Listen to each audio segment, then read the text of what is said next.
नमस्कार दोस्तों, आप सबों का हमारे YouTube चैनल में बहुत बहुत स्वागत है। तो आज का क्लास है हमारा टेंस। आज हम लोग टेंस को पढ़ने वाले हैं बिल्कुल भी बेसिक स्तर से। ठीक है, हम लोग बेसिक से एडवांस की तरफ चलेंगे, पूरी तरह से समझते हुए चलेंगे। ठीक है, तो चलिए क्लास को स्टार्ट करते हैं। तो हमारा टॉपिक है टेंस। टेंस बोले तो काल।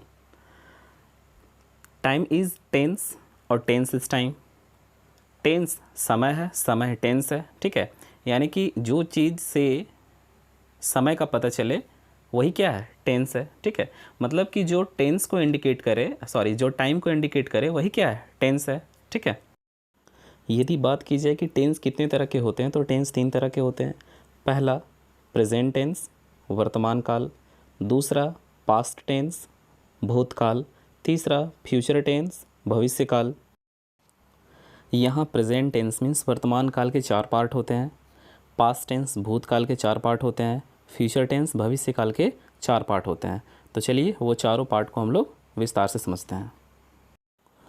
प्रेजेंट टेंस के जो 4 पार्ट होते हैं उसमें indefinite tense, continuous tense, perfect tense और परफेक्ट कॉन्टिन्यूअस टेंस होते हैं। ठीक है, उसी तरह से पास्ट टेंस में उसमें भी इंडेफिनिट टेंस होते हैं, कॉन्टिन्यूअस टेंस होते हैं, परफेक्ट टेंस होते हैं और परफेक्ट कॉन्टिन्यूअस टेंस होते हैं।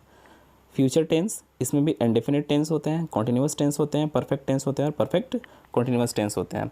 तो आपने यहाँ क्या देखा, चाहे वो प्रेजेंट टेंस हो, पास्ट टेंस हो या फ्यूचर टेंस हो, सभी के 4-4 पार्ट हैं और सभी पार्ट बिल्कुल सेम है।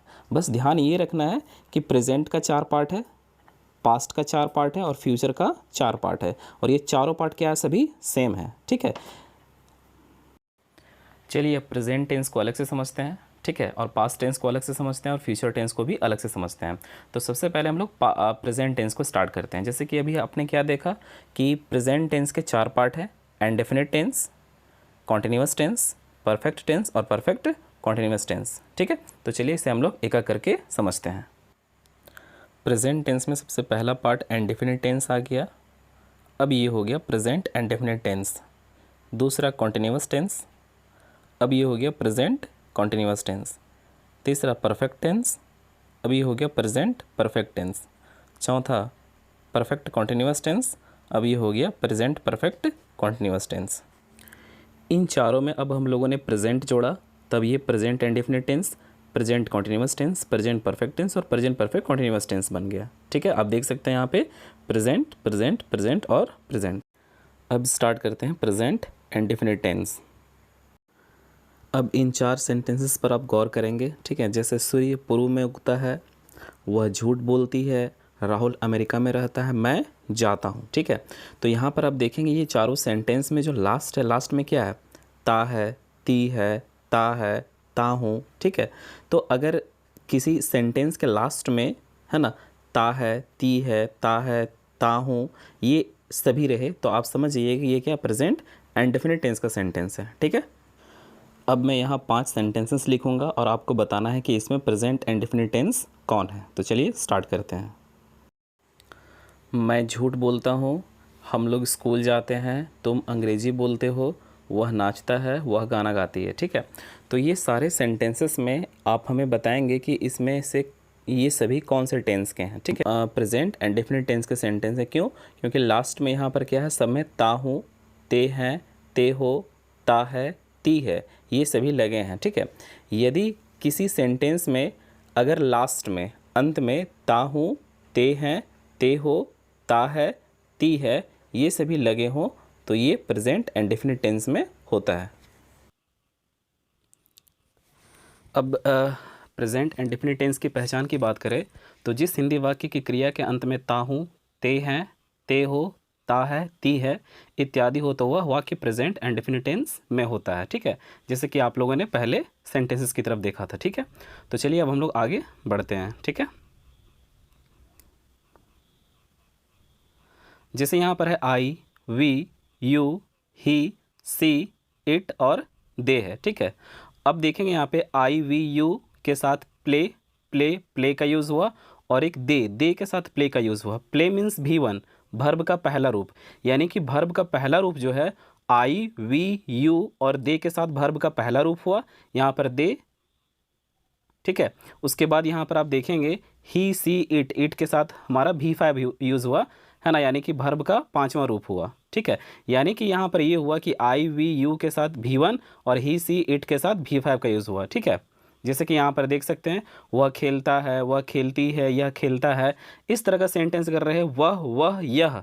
ठीक है, तो यहाँ पर हम लोग V5 का इस्तेमाल करते हैं, यानी कि वर्ब के साथ एस या ES का इस्तेमाल होता है। ठीक है, देख सकते हैं आप, आई वी यू, ठीक है, V1 और V5। जैसे प्ले के साथ हमारा लगा V5 क्या, प्लेज। राइट के साथ V5 लगा क्या, राइट्स। डू के साथ डज और गो के साथ गोज। ठीक है, यानी कि प्ले के साथ एस लगा तो ये V5 हो गया, राइट के साथ एस लगा तो V5 हो गया, डू के साथ ES लगा तो ये डज हो गया, V5 हो गया, और गो के साथ ES लगा तो ये भी क्या हो गया, V5 हो गया। यानी कि आप समझ गए कि यदि किसी वर्ब के लास्ट में एस या ES लगता है तो वो वर्ब क्या हो जाता है, V5 हो जाता है। ठीक है ना। चलिए, अब यहाँ पर देखिएगा कि प्रेजेंट एंड डेफिनेट टेंस में टोटल जो वाक्य की जो बनावट होती है वो 6 तरह की होती है। ठीक है, पहला एफर्मेटिव, दूसरा नेगेटिव, तीसरा इंट्रोगेटिव, चौथा नेगेटिव इंट्रोगेटिव, पांचवा WH इंट्रोगेटिव और छठा WH नेगेटिव इंट्रोगेटिव। ठीक है, तो यहाँ पर आप देखेंगे एफर्मेटिव का क्या है, सब्जेक्ट प्लस V1 या V5 प्लस ऑब्जेक्ट।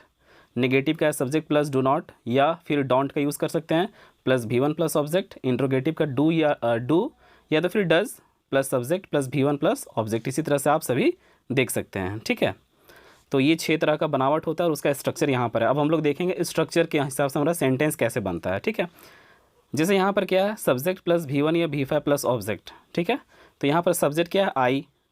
ठीक है, उसके बाद V1 या V5 क्या होगा, यहाँ पे आई के साथ V1 का यूज़ होगा तो प्ले हो गया। ठीक है, और ऑब्जेक्ट हमारा हो गया क्रिकेट, यानी कि आई प्ले क्रिकेट। यानी कि इस स्ट्रक्चर के साथ ये हमारा सेंटेंस तैयार हो गया। दूसरा, ठीक है, सब्जेक्ट प्लस डू नॉट या don't plus V1 plus object. Subject के लिए हम लोग आई का यूज़ किए, फिर हम लोग डोंट का यूज़ किए, फिर हम लोग V1 का यूज़ किए, उसके बाद हम लोग क्रिकेट मतलब ऑब्जेक्ट का यूज़ किए। मतलब जिस तरह से यहाँ पर स्ट्रक्चर के हिसाब से ये मेरा सेंटेंस बन रहा है। पहले यहाँ पर डू था तो डू लगा, फिर सब्जेक्ट है तो आई लगा, फिर V1 है तो प्ले लगा, फिर ऑब्जेक्ट है तो क्रिकेट लगा। ठीक है, ठीक उसी प्रकार यहाँ पे आप देखेंगे, सबसे पहले क्या, डू है तो डू लगा, सब्जेक्ट है तो सब्जेक्ट लगा, नॉट है तो नॉट लगा, V1 है तो V1 लगा और ऑब्जेक्ट है तो ऑब्जेक्ट लगा यहाँ पे। ठीक है, ठीक उसी प्रकार WH मीन्स क्या, वाई, वेयर, हाउ, ये सभी चीज़ें WH होती है। उसके बाद डू, उसके बाद सब्जेक्ट, उसके बाद V1, उसके बाद क्या हो गया, ऑब्जेक्ट हो गया। ठीक है, यहाँ भी क्या, WH मीन्स क्या, WH क्वेश्चन वर्ड, फिर डू, फिर सब्जेक्ट आई, फिर नॉट, फिर V1 प्ले, फिर ऑब्जेक्ट क्या है, क्रिकेट है। ठीक है, तो इस तरह से हमारा पूरा सेंटेंस कंप्लीट हुआ। अब आई प्ले क्रिकेट का मतलब क्या हो गया, मैं क्रिकेट खेलता हूँ। आई डोंट प्ले क्रिकेट या I do not play cricket, मैं क्रिकेट नहीं खेलता हूँ। डू आई प्ले क्रिकेट, क्या मैं क्रिकेट खेलता हूँ। Do I not play cricket, क्या मैं क्रिकेट नहीं खेलता हूँ। Why do I play cricket, मैं क्यों क्रिकेट खेलता हूँ। Why do I not play cricket, मैं क्यों क्रिकेट नहीं खेलता हूँ। ठीक है, तो आपने भी क्या देखा कि जिस तरह से हमारा हिंदी वाक्य के अंत में ता हूँ, ती हूँ, ते है, ये रहे तो ये हमारा सिंपल प्रेजेंट टेंस यानी कि प्रेजेंट एंड डेफिनेट टेंस होता है। और हम लोग हिंदी से इंग्लिश में कैसे कन्वर्ट करते हैं इसका हम लोगों ने भी रूल सीखा। ठीक है, तो चलिए आज क्लास यहीं पे।